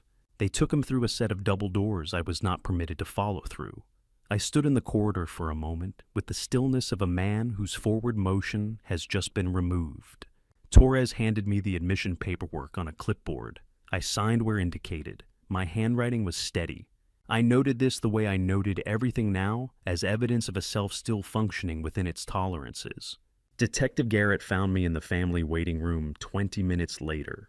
The room smelled of burnt coffee and the institutional disinfectant that hospitals use on fabric surfaces, a combination that sits somewhere between clean and anxious. She sat in the chair beside mine, without asking, which I had come to understand was her way not rude, but efficient with small permissions. She had a folder on her knee. She did not open it immediately. She asked how Daniel had seemed in the ambulance. I told her aware, controlled, economical with words. She wrote that down. She asked if he had said anything about the captivity period, and I told her about the one question he had asked, and nothing more. Because some things belong to a person before they belong to an investigation. And I said so without apology. She did not argue. She made a note and moved on. Then she opened the folder. I am a man who has spent 4 decades reading documents under conditions that required precision. I know what a pre-signed document looks like. The date applied before the event. It records the signature completed with a forward certainty that belongs to expectation rather than outcome. I saw both of those things in the first 3 seconds. What I was looking at was a death certificate for Daniel Harlow dated November 14th, 2023, signed by a physician whose name I did not recognize, notarized in Middlesex County. The cause of death listed was exposure consistent with a hiking accident. The certificate was complete in every technical detail, except one. Daniel was currently 40 feet away from me, breathing, waiting for a doctor who had promised him nothing would happen without his consent. I did not speak for a moment. Garrett let the silence sit, which was the right decision. When I did speak, I said only he had this before Daniel ever left for the mountains. Not a question. She confirmed it with a single nod. The document had been commissioned 2 months before the hiking trip, which meant the trip was never a plan that went wrong. It was the delivery mechanism for a conclusion already written and waiting. I pressed the back of my hand against my mouth and held it there. At 4:47, Dr. Stanton appeared at the waiting room entrance. She said Daniel was dehydrated, malnourished, with 2 healing rib fractures and significant vitamin deficiencies across the board, but stable and asking for me. She paused and then added the sentence I will carry for whatever years I have left. He told me to tell you that he kept count. He said you would know what that means. I knew. 512 marks on a door frame in the dark. He had been counting for both of us, keeping the record for a father who did not yet know there was a record to keep. Holding the number intact across 512 mornings in a sealed room, so that when the wall finally opened, there would be something exact and true to hand across. That was my son. That was what I had raised without knowing what I was raising it for. I stood up from the waiting room chair and walked to the corridor window and looked at the February sky for a long time without seeing it. Then I turned around because there was a folder still open on the chair beside mine and a detective still waiting, and the accounting was not finished yet. It had barely started. She had not moved the photograph, not even a centimeter. It remained exactly where it had been when I first noticed it angle slightly toward the window, catching a pale wash of winter light that made the glass look almost liquid. She sat beside me, not touching it, not acknowledging it as if its presence did not require explanation. Instead, she opened her notebook to a clean page, a deliberate gesture precise, and began where she always began, with what could be proven. Because Garrett did not deal in emotion first. She dealt in structure. I recognized that instinct immediately. It was the same instinct I had relied on for most of my adult life, the discipline of building conclusions only after the foundation had been tested. Evidence first, interpretation later. It was the only way to prevent collapse. We were sitting in the beige waiting room of Massachusetts General Hospital, a room designed to hold uncertainty without resolving it. The kind of room where people waited to be told things they were not prepared to hear. The air smelled faintly of disinfectant and old upholstery, the kind that had absorbed too many conversations it could not forget. And in that room, she showed me the architecture of what my son had built. Not metaphorically, not emotionally, architecturally. Layer by layer, the forged signature software came first. Garrett described it without emphasis, without judgment, just the facts. It existed on a partition of Nolan's laptop that required a secondary password, not hidden exactly, not concealed in the way amateurs conceal things. It was separated, segregated, as if it belonged to a different version of him, one that operated under different rules. The program itself was not crude. It was not experimental. It was refined, capable of replicating handwriting patterns across scanned documents with a margin of error below 5%. My handwriting, 43 years of it, every contract I had signed, every letter, every margin note, every Christmas card, every check, every initial, reduced to data, modeled, reconstructed. She placed a printed sample beside one of my original signatures, and I could not tell them apart. Not at first, not even after a second look. It was only when she pointed quietly, almost apologetically, to the pressure differential in the downward stroke of the H that I saw it. A fraction of hesitation, a microscopic inconsistency, something no human eye would notice unless it had been trained to, which meant effectively there was no difference. Not one that mattered. The Mercer Group debt came next. $2.3 million borrowed in 2021. Private lending structure, shell entity. Registered in Delaware, a jurisdiction chosen not for convenience but for opacity. By October 2023, the total had grown to 2.9 million. Accrued interest, compounding pressure. Garrett did not need to explain what that meant. I understood numbers. I understood leverage. I understood deadlines. And there had been a deadline. In September, the same month Nolan invited Daniel on that hiking trip, Mercer Group issued a 30-day ultimatum. 30 days, not negotiable, not extendable. 30 days to resolve a debt that had already exceeded its intended boundaries. The connection formed in my chest before it reached my mind. It was not a realization. It was a recognition. He had needed Daniel dead before those 30 days expired. Not eventually, not hypothetically, specifically. Within a fixed window, the hiking trip had not been spontaneous. It had been scheduled, timed, aligned with a financial constraint that required a solution no bank would accept. Then Garrett placed the captivity log between us. She did not hand it to me. She set it down, as if it were something that required space. 510 entries, 17 months, daily documentation. Each entry dated, each written in Nolan's hand, clinical, consistent, uninterrupted. She turned to month 12.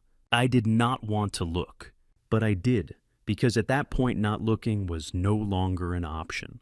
The entry read, physical condition declining at acceptable rate. I read it once, then again, then a third time, because the words themselves were simple, familiar, structurally harmless, and yet they did not belong where they were. Acceptable. The word echoed in a way that did not align with its context. Acceptable was a term used in reports, in forecasts, in projections, in risk assessments. It was not a word used to describe a human being's deterioration. It was not a word used in proximity to suffering, and yet there it was, written in his handwriting, on a page that had been created in my house, while I sat 12 feet above it, believing something entirely different about the world beneath my feet.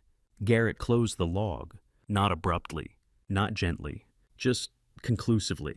And then she moved to the next piece. Vanessa, arrested at Boston Logan Airport. Carry-on luggage only. One-way ticket to Chicago. Purchased 3 hours after Nolan's arrest. She had not gone home. Not even briefly. She had gone directly to the airport, which meant the bag had already been packed, prepared in advance, waiting. The speed of it mattered, because speed implied readiness, and readiness implied knowledge. I began to follow that line of thought. Then I stopped, because Garrett closed her notebook, and said, "There is one more thing, sir, about your wife." And the pause that followed lasted exactly long enough.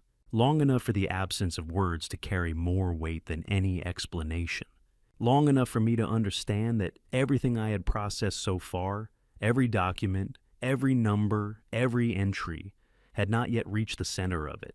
I need to explain something. Because there is a difference between losing someone and being told you misunderstood how you lost them. For 13 months, I had been grieving an accident, a terrible one, a senseless one, but still an accident, something without intent, without authorship, without design. And that kind of grief, while heavy, has a certain structure to it. It has edges, boundaries. You can place it somewhere in your mind and say this is where it belongs. But when you are told that it was not an accident, those boundaries dissolve, because now the loss has a cause, and the cause has a name, and the name belongs to someone who lived inside your life, someone who moved through your house, someone who made you coffee, someone who stood beside you at the funeral. The tissue samples had been preserved. That detail mattered because it meant the past had not fully closed. A court-ordered review, initiated 2 days before Daniel was found, had already begun. Not because of me, because of Arlo. He had gone to Garrett immediately after leaving Chestnut Street. He had given his statement, everything Maggie had told him, everything he had held on to. Garrett had acted on that alone. Before I made a call, before the basement was opened, before the truth surfaced, Maggie's case had already been moving, quietly, without me. The results showed elevated digoxin levels, not a single spike, not an isolated event, accumulation, incremental, sustained over months, which meant It had been administered repeatedly, carefully, deliberately. The official classification was being changed from accidental to undetermined, pending exhumation, pending confirmation, pending the final step in a process that had already begun to reshape everything I thought I understood. I stood up. I do not remember deciding to stand. I only remember being in the corridor. The fluorescent light above me was too bright. Or perhaps it was exactly as bright as it had always been. I sat on the floor, back against the wall, and I did not think about the toxicology. Not immediately. I did not think about the classification or the exhumation. I thought about something smaller, something quieter, something I had dismissed. My wife, 2 weeks before she died, holding my hand, asking me to write something down. A sequence of numbers, specific, carefully spoken, and I had smiled. I had said, of course, and I had not written anything. Because I believed she was confused. Because the medication had been making her confused. Because that was the narrative I had accepted. The one that required the least resistance. She had not been confused. She had been precise. She had found something, and she had tried to give it to me, and I had not taken it. Not because I did not care, but because I trusted the structure of the world I thought I lived in. And that trust was the exact mechanism that allowed everything else to happen. Garrett crouched beside me. Her voice did not change. Not softer, not louder, just steady.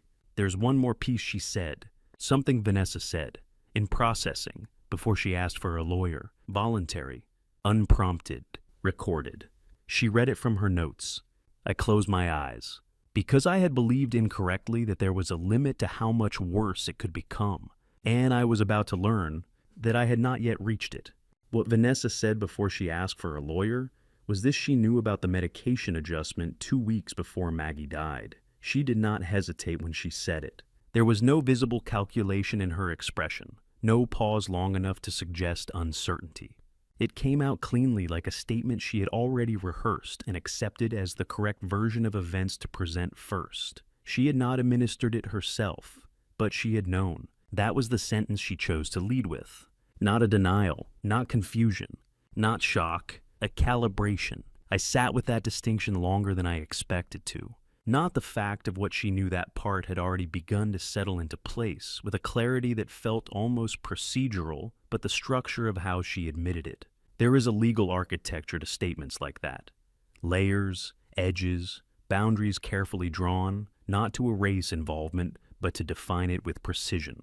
She placed herself exactly where she needed to be, close enough to the truth to appear cooperative, far enough from the act to avoid immediate collapse into full culpability. She had not simply known. She had known how to say that she knew. That was the part that stayed with me, because it meant that by the time the cuffs were on her wrists, she had already run the model, already assessed exposure, already selected the version of reality that would serve her best in the hours that followed. Most people panic first and calculate later. Vanessa had reversed that order. The panic, if it existed at all, had been managed somewhere before the officer ever spoke to her. Garrett moved me from the corridor to a briefing room the following morning. The transition itself felt abrupt, but necessary the way grief is often forced to share space with process, whether it is ready or not. The hotel Vanessa had arranged near Massachusetts General Hospital was indistinguishable from the hospital itself in everything except function. Clean, neutral, temporary. A place designed to hold people in transit between events they did not control. I slept 3 hours. Not deeply. Not enough. I arrived at the briefing room with a cup of coffee that had already cooled past usefulness. Garrett was already there. She had a diagram spread across the table pages, anchored with her hand to keep them from shifting. Numbers, arrows, dates. The September ultimatum, circled in blue ink, not emphasized dramatically, just marked in a way that suggested importance without needing to declare it. She walked me through it the way she always did. Foundation first, then structure, then implication. The Mercer Group debt began in 2021, $2.3 million, not through a bank, not through a standard instrument, through a private lending structure routed through a shell entity registered in Delaware, legal technically, designed to appear legitimate at the surface level while embedding conditions that would only fully reveal themselves once the borrower was already committed. The project it funded, a waterfront development in Providence, collapsed entirely in 2022. By October 2023, the debt had grown to $2.9 million. Not by accident, by design. Compounding interest schedules, penalty triggers, clauses nested within clauses that ensured the number would accelerate faster than any realistic repayment model could sustain. Garrett didn't need to explain that part. I understood it immediately. I had spent 4 decades reading documents exactly like that, identifying the points where risk ceased to be theoretical and became inevitable. In September 2023, the Mercer Group issued a 30-day ultimatum. Garrett tapped the circled date once. "That's your pivot point," she said. I understood. "I am going to tell you what it feels like to see your wife's death positioned inside a financial model. It does not feel like anger. Anger requires surprise. This felt like recognition. Like looking at a spreadsheet built by someone else and realizing with professional clarity exactly how they had constructed it.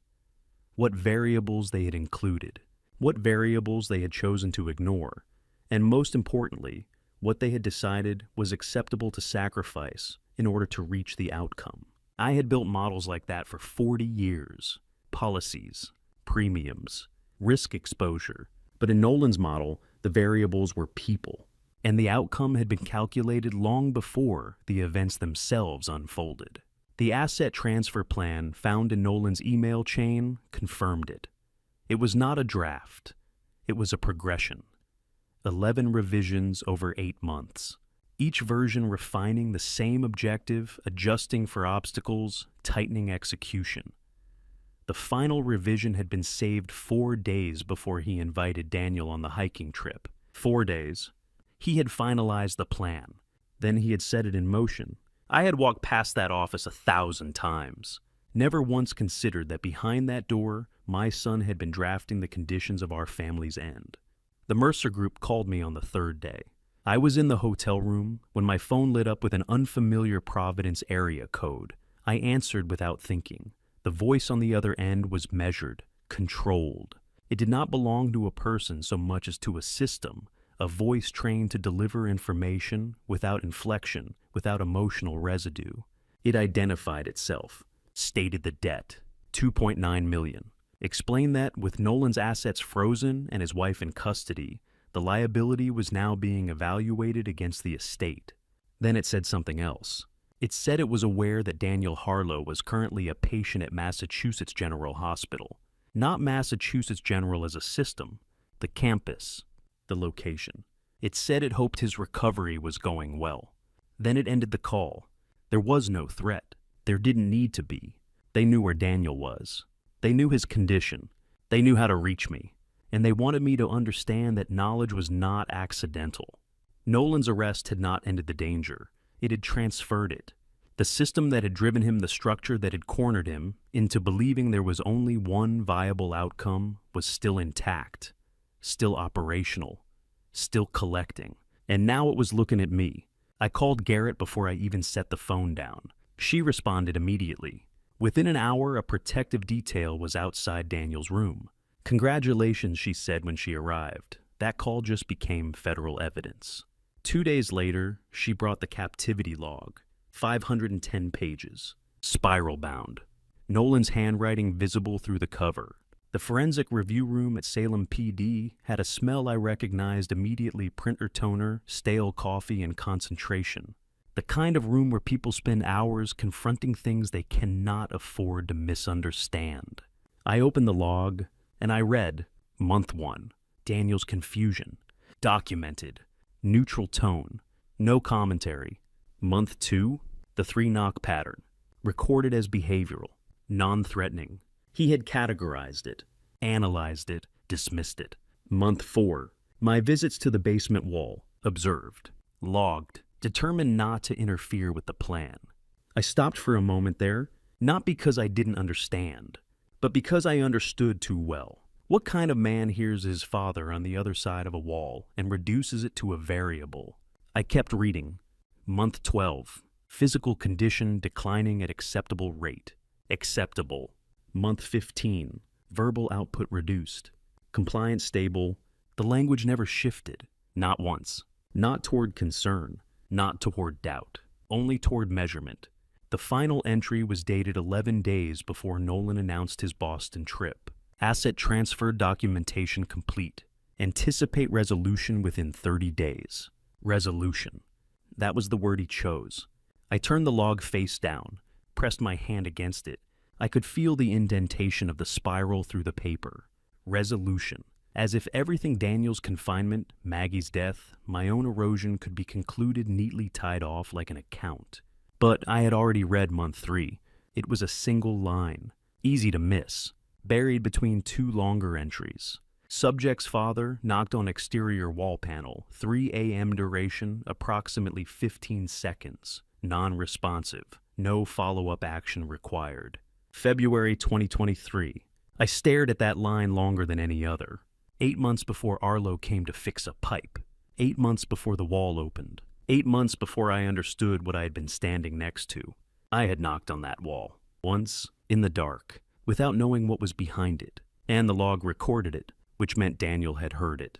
He had been there, 2 months into captivity, alone, and he had heard me. I sat in that room with that knowledge and realized there are some things you cannot process. You can only carry them. And I did. The recorder's red light was the smallest thing in the room, and yet it held my attention with a force that bordered on obsession. It didn't flicker. It didn't pulse. It simply existed steady, indifferent, like the kind of truth that does not need to announce itself to be undeniable. I found myself staring at it longer than I should have, longer than was reasonable, as if looking away would somehow delay what was about to be said. Everything Maggie had feared, everything Daniel had endured. It was all about to be reduced into something clinical, structured, categorized, numbered. A statement, time-stamped, admissible. That word lingered in my mind longer than the others. Admissible, as if pain required permission to be acknowledged. Garrett had placed the device on the bedside table with a quiet efficiency that suggested he had done this 100 times before, maybe more. Then he stepped outside without a word, closing the door gently behind him. It wasn't courtesy. It was understanding. The kind professionals develop over time, the ability to recognize when a moment requires privacy, not for comfort, but for accuracy. Some truth cannot be spoken in front of witnesses. They need a witness count of 1. I sat beside the bed, lowering myself into the chair, slowly aware of every movement, as though the room itself were recording more than just sound. Daniel was already upright, thinner than I remembered, thinner than I had allowed myself to imagine. His face carried a stillness I hadn't seen before, not the stillness of weakness, but of decision. The kind of stillness that comes when a man has already said everything in his head over and over again, and is simply waiting for the world to catch up. He didn't look at me immediately. He didn't need to. He began with October 2022. His voice was rough, worn down at the edges like something that had been used too often without rest. But it was steady. That was what struck me. Not strong, just steady. The steadiness of repetition, of rehearsal, of someone who had practiced this in the dark for longer than I could measure. Nolan had called him. Daniel said it plainly without emphasis, as if stating the weather. Nolan had told him I was forgetting things, small things at first, then larger ones. That I had asked Nolan to take care of the estate paperwork quietly, discreetly before anything happened to me. Daniel said he remembered feeling relief when he heard that. Relief. That word settled heavily in my chest. Relief that someone had noticed. Relief that someone was handling it. Relief that there was already a plan in motion. He booked the first flight he could find. He arrived on Chestnut Street on a Tuesday. Nolan was waiting at the door. There was a problem in the basement, Nolan had said. Something urgent. Something about water pressure. Something only Daniel could understand because of the old plumbing, because of how we had lived there once, because of things only family remembers. Daniel had believed him. Of course he had. I had never said any of it. Not once, not to anyone. I had never mentioned forgetting things. Never asked Nolan to handle anything. Never expressed concern about the estate. Not privately, not indirectly, not at all. And yet the lie had been constructed with precision, specific enough to feel real, vague enough to avoid immediate contradiction. A lie designed not just to be believed, but to survive long enough to become truth. Because by the time anyone would think to question it, I had already been placed on a medication routine that ensured I appeared exactly as Nolan described. Unreliable, confused, a man in decline, the kind of man whose protest would be dismissed before it was even heard. Daniel walked into that basement carrying a toolbox. He walked out carrying nothing. That was the last moment the outside world saw him for 17 months. He paused there not for effect, but because memory requires space. I didn't interrupt. I didn't move. Even breathing felt intrusive. Then he spoke about the sound. Not the act itself, not the realization, the sound. A single click. He said it wasn't loud. That was what stayed with him. Not loud, not dramatic, just precise, mechanical, final. The kind of sound that does not ask for attention because it doesn't need it. A sound that tells you without explanation that something irreversible has already happened. The room, he said, had been prepared. He used that word carefully. Prepared. A cot, water jugs, a hooded light. Not arranged in panic, not improvised. Prepared. And preparation, I understood, implies time. It implies thought. It implies that the decision had been made long before the moment itself. Not in the hour before, not even in the day before. Months. The same months the asset transfer plan had been revised again and again until it reached its 11th version. I listened. I did not move. 17 months unfolded in his voice, without dramatics, without exaggeration, just detail. Footsteps above him mapped within the first week. Patterns, timing. The rhythm of our household learned from below, like a prisoner learning the tides. Nolan's visits 4 in the first 6 months. Short, efficient, clinical. Not the visits of a man checking on someone's well-being, the visits of a man checking variables, gathering data, measuring compliance. Food and water, minimal, calculated, enough to sustain, not enough to comfort. The kind of calculation you make when you are keeping something alive for a reason, not because you care if it lives. Then the visits stopped. After month 7, Daniel said that was when the silence changed. Before it had been observed silence, watch silence. After it became abandoned silence. There is a difference, a profound one. You think you understand betrayal. You think it can be measured money documents, timelines. You are wrong. You do not expect to measure it in the sound of your own footsteps from the other side of a wall. Daniel said he recognized my walk. The slight drag of my left heel when I was tired. A detail so small I had never noticed it myself. But he had. He said he heard it in February 2023, around 3 in the morning. Then one knock. He knocked back. 3 times. He waited. Nothing. He assumed I had gone back to sleep. He waited 306 more days. I held on to that number the way I used to hold on to actuarial tables. Duration against outcome. Except this wasn't data. This was my son. Under my feet. For 306 days after I had been close enough to hear him and failed to understand what I was hearing. In the 4th month, Nolan came down and told him everything. The Mercer Group debt, $2.9 million. The ultimatum, 30 days. And the plan, a clean ending. Daniel repeated that phrase without changing his tone, but something in the room shifted when he said it. A clean ending, as if human lives could be concluded like transactions. He had asked about his mother. Nolan had not answered. He had looked at the wall, then left. That silence answered everything. I felt it settle into me, not as information, but as weight, the kind that does not leave. Before I stood to leave, Daniel reached beneath his pillow. He pulled out a folded piece of paper. Cheap, worn, pressed with pencil so deeply that even where the marks had faded, the indentations remained. Dates, fragments, names, Nolan's full name. He had written it during one of the visits using a pen that had fallen through a gap in the floor above. He had hidden the original in the wall mortar the morning the pipe burst, trusting that whoever broke through would find it. Garrett already had it. Logged, Exhibit 7. This copy, he said, was different. He had kept it inside his left shoe for 17 months. 17 months of darkness. And still he had documented everything. My son had done exactly what I had taught him to do. He handed it to me. The shoe copy is for you, he said.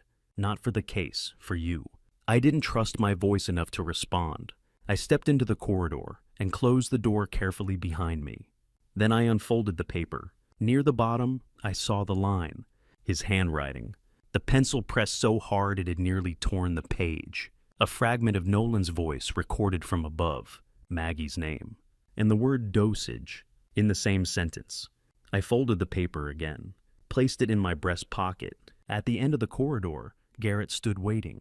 He didn't speak. He didn't need to. In his hands was a folder, marked clearly. Toxicology Second Review. Vanessa signed without reading past the first paragraph, not because she trusted the document, but because she had been waiting for someone to hand her one. Not for clarity, not for truth, for inevitability. There is a particular kind of person who does not seek to understand a system, only to recognize the moment it closes around them. Garrett told me this afterward in the MGH corridor outside Daniel's room, as a fact rather than an observation. I received it the same way. Facts had become the only language I was willing to operate in. The toxicology folder had already been reviewed. The second review confirmed what the tissue samples had implied, what the numbers had quietly insisted, long before anyone was willing to say it aloud. I did not need to read it again. Repetition does not strengthen truth, it only makes it heavier. What I needed was to understand how the pieces still in motion were settling, how the architecture of what had been done was finally revealing its full design. Garrett, as always, began with what she could prove, not what she suspected. Vanessa's cooperation session took 40 minutes. 40 minutes to translate months of silence into a usable record. She delivered 3 accounts Garrett had not yet been able to document. Through physical evidence confirmed the precise captivity timeline against the log entries, and named Ray Caulfield as the contact who had driven Nolan to Portsmouth the night the arrest warrant was signed. Names matter, not because they change what happened, but because they anchor it. They remove the last refuge of abstraction. She was precise and unemotional throughout a woman, offering a controlled inventory rather than a confession. No visible strain, no attempt at absolution. She offered nothing beyond what was directly asked, but what she offered was exact and verifiable, which is the kind of cooperation that prosecutors use and defense attorneys fear. Clean information is dangerous. It leaves no room to negotiate meaning. Garrett recorded every word. I was not present. I did not need to be. I was told only what the record would eventually confirm, and that was sufficient. I had learned by then that being present for every detail does not grant control. It only deepens exposure. The entry that clarified everything came near the end of the session. Garrett asked whether Vanessa had known about the basement before October 2022. Vanessa's answer was, I knew about the plan. I didn't know he'd already started it. That single distinction between knowing the architecture and knowing the implementation told me what every prior appearance of Vanessa had only implied but never confirmed. She had not been recruited after the fact. She had not stumbled into it. She had been there from the design phase, standing at the edge of the blueprint, drawing her own line at the point of execution, which meant every meal she set beside my orange juice, every careful performance of domestic warmth, every practiced expression of concern, every moment of eye contact that suggested alignment. All of it had been constructed on knowledge. Not suspicion, not doubt. Knowledge. There is a difference between someone who discovers a truth too late and someone who arranges their behavior around it. I understood in that moment which category she belonged to. He extended his wrists before they reached the table. The officers exchanged a look. It was noted later in the report as a minor irregularity. It was not minor. A man who surrenders like that has already decided the next move. Compliance in that form is not submission. It is positioning. Nolan was located in a rented Portsmouth kitchen at 6:14 a.m., wearing a bathrobe, a mug of coffee in his right hand. The report specified the brand of the mug. It specified the placement on the counter. It specified the distance from the door. These are the kinds of details that exist so that no one can later claim uncertainty. When the officers entered, he set the mug down carefully on the counter, not dropping it, not startling, not speaking. No visible disruption, no deviation from rhythm. Then he extended both wrists. The arrest report noted the duration 3 minutes and 51 seconds from entry to transport. no resistance, no statement at the scene. I read that report in the MGH corridor and understood immediately why it was more disturbing than any resistance would have been. Resistance is reaction. This was preparation. He had planned for this too. The surrender was managed. It was the behavior of a man who had already identified his next leverage point and was conserving his position until he could use it. People assume control ends at the point of arrest. It does not. It changes form. Garrett brought the interrogation transcript to me that afternoon. Daniel asleep behind the closed door. She set it on the corridor's narrow windowsill and did not comment. She did not need to. She had learned as I had that explanation can dilute impact. I read it standing up. Nolan had described Maggie's death as a necessary first step. He had described Daniel as a complication that required management. Language reveals structure, not emotion, not intention. Structure. When the interrogating officer asked whether he felt remorse, his answer was recorded as, "For the outcome, yes." It didn't conclude correctly. Not that it was wrong, not that it should not have happened, that it did not conclude correctly. Read that again. A necessary first step. A complication that required management, an outcome that failed to conclude properly. He had reduced a life, a relationship, a history to sequencing. He had looked at the woman who raised his children, who kept every birthday, who sat with him through 2 recessions and a failed business and a decade of slow financial disappointment. And he had found a step in her. He had given my wife a category. He had given my son a variable. He had given himself an evaluation metric. I folded the transcript in thirds and handed it back to Garrett without a word. There was nothing to say that the silence did not say more precisely. Some things once understood do not require articulation. I took the elevator to the lobby at 4 in the afternoon because the corridor had become a space I needed to leave, not physically, structurally. It had begun to hold too much.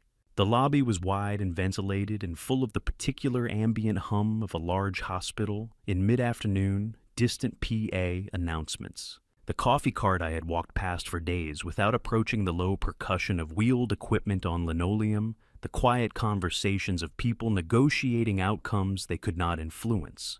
Life continuing in parallel. I saw Arlo in the corner chair before he saw me. He was sitting with his hands folded in his lap, his work jacket still on. Despite the lobby's warmth, his eyes fixed on a point that did not exist. 20 months. He had carried it for 20 months in a body that keeps score whether you ask it to or not. Time does not pass evenly through guilt. I sat down beside him in the adjacent chair. We did not shake hands. There was no greeting that would have been right for what we both knew. Some recognitions do not require formal acknowledgement. He spoke first. He said she came to me in September. She said if anything happened to her, I was to find you. I waited too long. The sentence held more than its words. Regret does not need expansion. I said you found me, not absolution. Not forgiveness, a statement of fact. There was nothing else to say. There never is when someone has done the right thing 20 months too late and exactly on time. We sat with that for a while, the lobby moving around us the afternoon, shifting in the glass, at the entrance, the quiet evidence of a world that does not pause for individual reckonings. I understood that Arlo's guilt was not a thing I was in a position to resolve for him, and he understood the same about mine, and that this shared unresolved understanding was possibly the only kind of company either of us was capable of at that moment. I heard Daniel's footsteps before I saw him. The measured pace of a man relearning how much space he is permitted to occupy. He came to the foot of the lobby stairs and stopped. He looked at Arlo for the first time. Arlo did not look away. There are moments where recognition happens without introduction. Daniel said she told me about you. She said you'd come. I had never heard this before. I had not known there was a conversation to have heard, which meant Maggie had been preparing more than one of us. Which meant even then, before any of us understood the shape of what was coming, she had already begun to arrange the aftermath. The courtroom smelled of wood polish and forced patience, the same smell as every room where outcomes are decided by people who were not present when the damage was done. I had sat in rooms like this for 40 years, rooms where loss was quantified and distributed and signed off on by professionals who understood the numbers but not the weight behind them. Essex County Superior Court was no different in its architecture. What differed was what sat at the defendant's table. Not a stranger, not a name in a file, but the boy I had once taught how to tie his shoes. Now reduced to a case number and a narrative built from evidence that had outlived every lie he tried to maintain. Prosecutor Callum Riddle, a composed assistant district attorney in his mid-40s, who had spent 4 months building Garrett's evidence into a unified trial narrative, delivered his closing argument without raising his voice once. He did not need to. The captivity log spoke in my son's own handwriting. Daniel's testimony spoke in Daniel's own voice, steady, restrained, each word measured as if saying too much might break something that had only just been put back together. The toxicology reclassification spoke in the county examiner's clinical language, indifferent to human cost, but absolute in its conclusion. Riddle arranged them in the order a jury could follow, without losing the thread, and then he sat down as if nothing further could be added, without diminishing what had already been made undeniable. Judge Harriet Norwood instructed the jury at 11:14 in the morning. They filed out in silence, 12 people carrying a decision that would not change what had happened, but would define what it meant. They returned at 5:47 in the afternoon, not hurried, not delayed, but exactly when they were ready to stop holding the question open. I sat in the gallery between Daniel and an empty chair. I had not chosen that seat by accident. The empty space to my right was not for absence, it was for memory. For the person who should have been there, and whose absence had shaped every step that brought us to this room. The foreman's hands held the verdict form without trembling. I watched those hands because I needed something to fix my eyes on that was not my son's back, not the familiar slope of his shoulders, not the outline I had known since he was a child. On the count of first-degree murder and the death of Margaret Harlow, guilty. The courtroom received it in a silence that was not shock, but released the exhale of a room that has been holding its breath for 9 months. It was the kind of silence that comes when something heavy is finally set down, even if it leaves a mark where it rested. I did not move. Daniel's hand found my arm above the wrist and pressed once firmly, then released not comfort, not reassurance, but acknowledgement. We were both still here. My son was permitted a final statement before sentencing. He stood, adjusted his jacket with both hands, the same small, controlled movement he had used since he was young, when he needed to center himself, and said, "I understand the verdict." Then he sat back down. 4 words. The man had maintained 510 log entries documenting his brother's captivity and spent 4 words on the remainder of his life. I understood what he was doing. I had understood his methods long enough by then to read them even at the end. It was not defeat, and it was not remorse. It was his final managed exit by saying nothing of substance. He gave the room nothing to hold. No grief, no confession, no moment of collapse with which anyone present could feel the satisfaction of having received something honest. No leverage even in the end. He controlled the ending the way he had controlled everything else, right up until the morning a frozen pipe broke open a house he thought he owned completely. Control had always been his language, silence his last sentence in it. I noted it. I filed it. And then I let it go because there was nothing further to do with a man who had used his last public words to refuse the room the truth it was owed. Judge Norwood sentenced him to life without the possibility of parole plus 30 years consecutive. She delivered those words in the same measured tone she had used for every procedural instruction across 9 months of proceedings. No inflation, no drama. The full weight carried by the facts themselves, rather than by the voice reading them.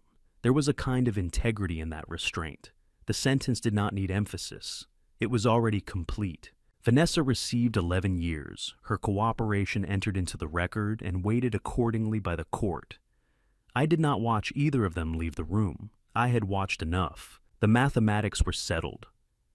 I had nothing further to calculate, and for the first time in months, I allowed myself not to follow the outcome past the point where it no longer required me. Daniel and I walked 3 blocks to an attorney's office on Darby Street, where the estate restoration documents were laid out on a conference table beside a cup of coffee I did not touch. The room was warm, the lighting soft, the kind of place designed to make finality feel orderly.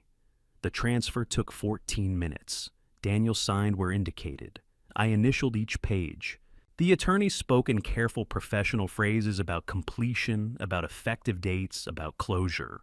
Words that belong to systems, not to people. When it was done, he said the estate was complete and effective immediately. Effective immediately. There are phrases that carry more weight than they appear to. That was one of them.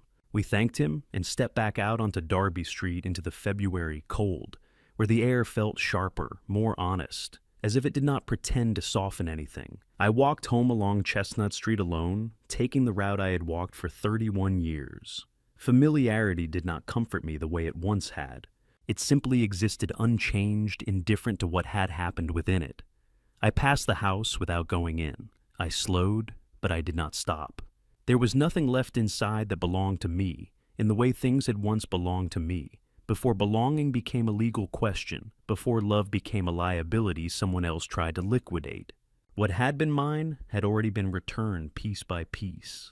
Through a basement wall and a hospital corridor and a lobby chair, shared with a man who kept a promise 20 months after the woman who asked him to had died. February in Salem does not announce its intentions. It simply continues gray and indifferent, and absolute the cold, neither deepening nor lifting, the light arriving late and leaving early without apology. I had lived here for 31 years, and I had never found that quality comforting until now. The city owed me nothing, and offered nothing, and asked nothing, and after 14 months of living inside a managed fiction, that indifference felt like the most honest thing in the world. We arrived at Charter Street Cemetery in the mid-afternoon. The three of us, Daniel to my left, Arlo a few steps behind with his hat held in both hands. The sky hung low, not threatening, not clear, just present like everything else that day. I did not arrange this. Garrett told me after the trial what Arlo had said in his formal statement, that in September 2023, Maggie had told him, if anything happened, find Edmund stand behind Daniel and let Edmund speak first. She had planned the positioning. She had known what each person would need to be doing when the time finally came, and she had arranged it months before it arrived. She had written the closing scene of her own story and trusted the three of us to find our marks without a rehearsal. She had been right about every detail of it. I stood at the headstone in the flat gray light and said what I had come to say. You knew before I did. You always knew before I did. I am sorry it took a burst pipe and a good man's guilt to get me there. I am sorry I told you that you were confused. I am sorry I did not write it down when you asked me to. The words did not echo. They did not need to. Then the part she would have recognized, the ledger, settled in the language she had always known me to use when I meant something without reservation. She left me one good son. She left me one honest friend. She left me the knowledge that I had been wrong about the most important thing a man can be wrong about, and that being wrong about it had cost her everything, and that the only thing left to do with that knowledge was to carry it forward and not look away from it. I would not look away from it, not again.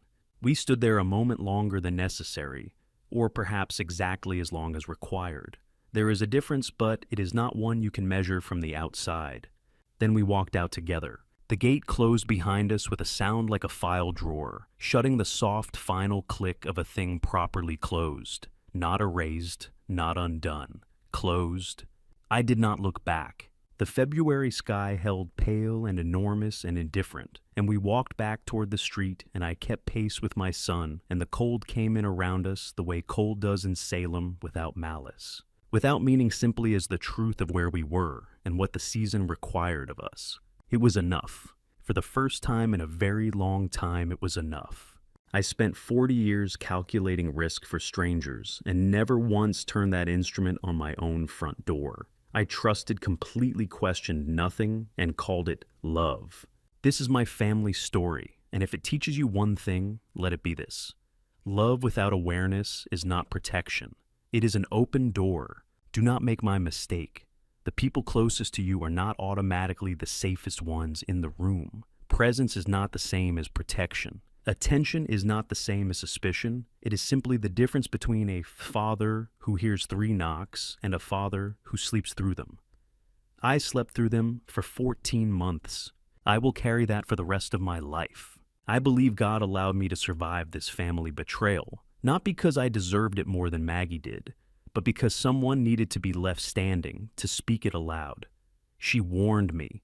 She planned for my survival, even while she was losing her own fight. She trusted a plumber with a promise and trusted me with a name still left in a phone. That was her final act of love in the middle of a family betrayal that should never have been possible. If this family story found you at the right moment, if something in Edmund's journey mirrors something you have been afraid to look at directly, please do not look away from it. Pay attention to the quiet warnings. Trust the people who show up without being asked. This is my family story, and the lesson inside it is real. Thank you for staying with me until the very end of this journey. Leave a comment and tell me what would you have done in Edmund's position. The night you heard 3 knocks at 3 in the morning and your son was sleeping upstairs, I genuinely want to hear how you see it. If this story stayed with you, consider subscribing so you don't miss what comes next. A note before you go: while this story draws from real emotional truths and social themes surrounding family betrayal, certain elements have been dramatized for storytelling purposes. If this type of content isn't your preference, feel free to explore other videos that suit you better. No hard feelings at all.